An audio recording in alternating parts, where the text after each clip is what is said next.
tout de suite au Centre Bell Anthony Martineau, qui est affecté à la couverture du Canadien.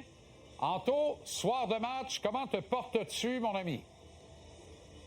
Je vais très bien, merci. Soir de match, puis oui, il faudra faire vite après la partie, hein, parce que les routes ne s'annoncent pas commodes. Ouais, exact. Mais ceci n'est pas une tribune de paranoïa météorologique.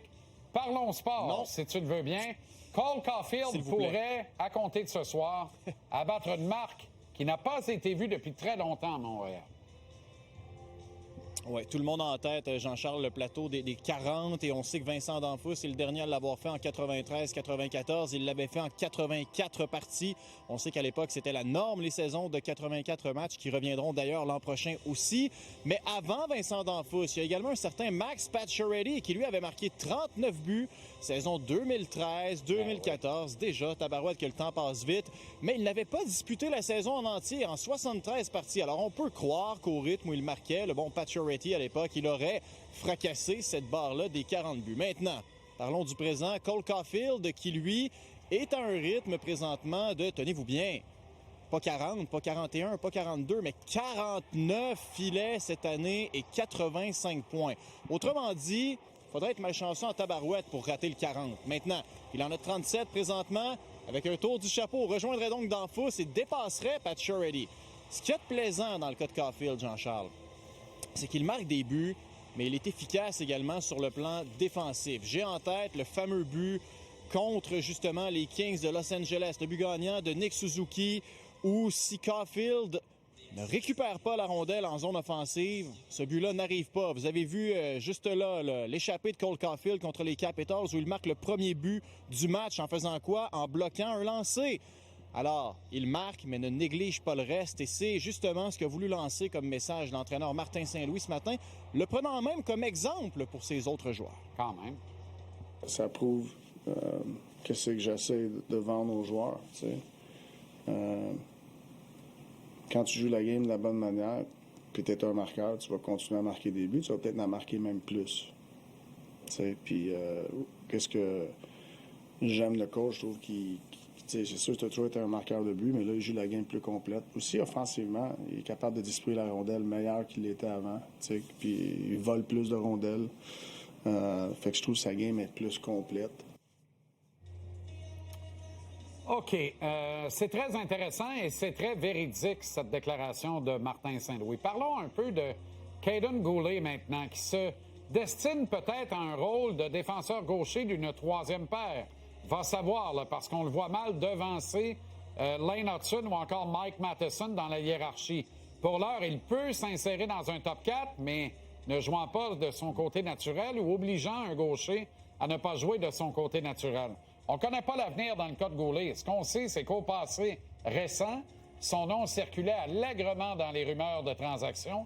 Pourtant, on traitait de fou un certain animateur d'une tribune de fin de journée à un canal sportif précédé d'un TVA quelque part à l'automne quand il affirmait qu'il pourrait être un candidat à changer d'adresse à la date limite. Ouais, allez savoir de quel animateur on parle. Il manquait un peu d'indices, malheureusement, mais bon, on peut quand même se faire une tête. En effet.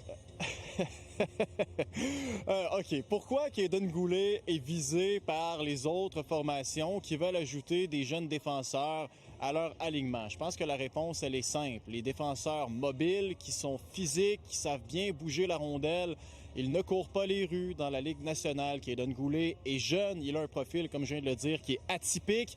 Et les chiffres parlent d'eux-mêmes dans le sens que peut-être que ses touches de rondelle offensivement sont pas à leur meilleur présentement. Mais Kaiden Guhle n'a jamais frappé autant que cette saison.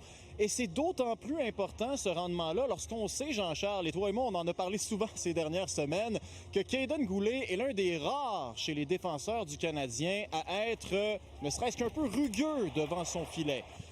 Alors, je lui ai parlé justement de la fierté qu'il tire de, jouer avec physicalité, avec robustesse, mais également, j'ai glissé un mot par rapport aux rumeurs. Est-ce qu'il les a entendues? Qu'est-ce que ça représente pour lui, le fait de jouer à Montréal? Alors, on écoute tout ça avec Kaiden Guhle. OK.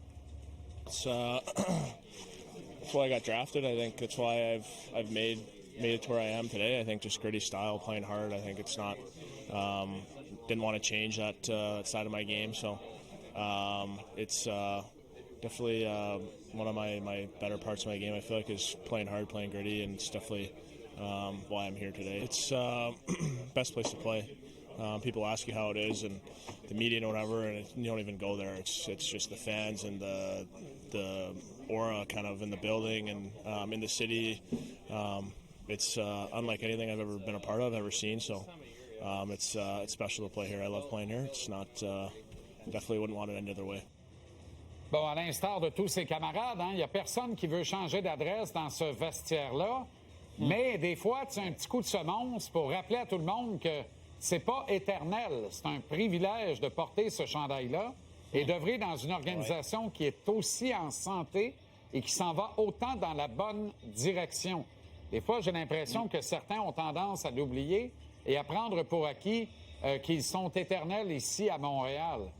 Puis j'aime ça parce que quand une organisation va mal, l'exemple des Sabres de Buffalo pendant 15 ans, la phrase vient rapidement. Ça fait pas ici, ça va faire ailleurs.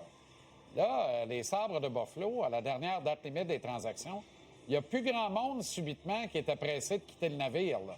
Tout le monde est heureux et content. C'est un peu le même principe que l'on vit à Montréal. Maintenant, si tout était parfait, le désavantage numérique du Canadien serait imparable avec un pourcentage d'efficacité entre 83 et 85 %. On est loin de ça.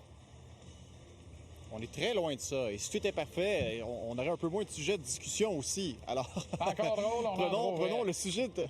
Je suis pas mal sûr que oui aussi. Mais le désavantage numérique, pour l'instant, demeure un sujet de discussion. Pourquoi? Parce que on sait à quel point c'est compliqué cette saison, Jean-Charles. On parle de 77 % d'efficacité globalement depuis le début de cette saison, mais c'est encore pire depuis le 1er janvier. On parle de 74 % d'efficacité. Alors, il faut se poser la question, là, dans l'histoire moderne, l'histoire récente, combien de formations qui en arrachaient autant en désavantage numérique ont non seulement fait les séries, mais ont réussi à y faire un bon bout de chemin? Pas beaucoup. Alors, il faut replonger dans quoi? L'histoire très, très, très récente. Il y a un gars qui s'appelle David Savard qui rendait de fiers services non seulement dans le déblayage du devant du filet, mais également en termes de tirs bloqués. Ce gars-là n'est plus là. Alors, ce matin, la question a été posée à Martin Saint-Louis, à savoir à quel point la perte de David Savard pèse encore sur son équipe. Il y a des éléments que Savy faisait que c'est dur à remplacer, même juste son côté leadership et tout. Je pense que c'est collectivement, ça a été remplacé, pas par juste un joueur. Bloquer les shots, je pense que c'est une attitude d'équipe qu'il faut continuer à faire. T'sais. Mais non, on est correct. On est correct. Bien, il ne va pas dire 3 jours après la fin de la date limite des transactions, il nous manque. Hein?